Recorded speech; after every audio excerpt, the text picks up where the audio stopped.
Почитувани граѓани, почитувани представници на медиумите, добар ден. Годишните извештаи за работењето на општина Велес и годишниот извештај за работењето на јавното комунално претпријатие Дервен се полни со нелогичности и се косат еден со друг.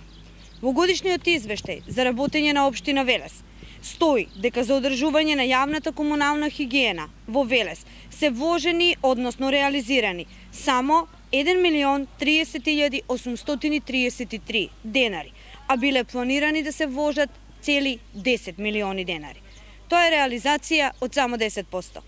Во годишниот извештај, пак за работата на јавното комунално претпријатие Дервен, стои дека за одржување на јавната комунална хигиена се реализирани 10 милиони 256.697 денари, или 103% реализација. Се поставува прашањето, кој од овие два извештаи е точен и од каде доаѓаат вака спротивставените бројки.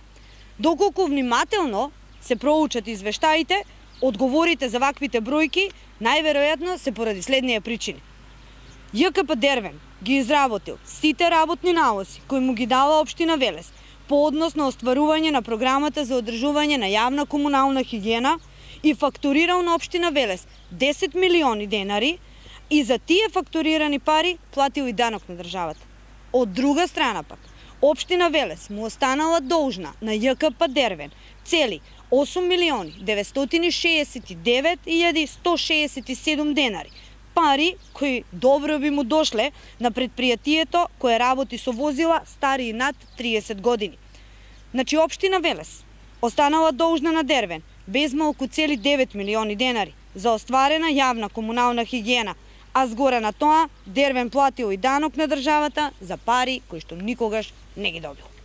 Со ваквото неодговорно однесување, општина Велес му должи над 1 милион евра на ЈКП Дервен.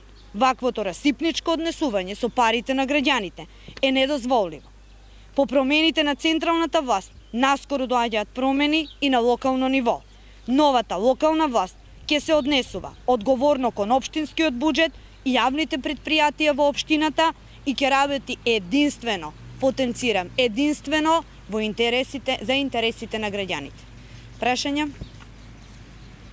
Ви благодарам.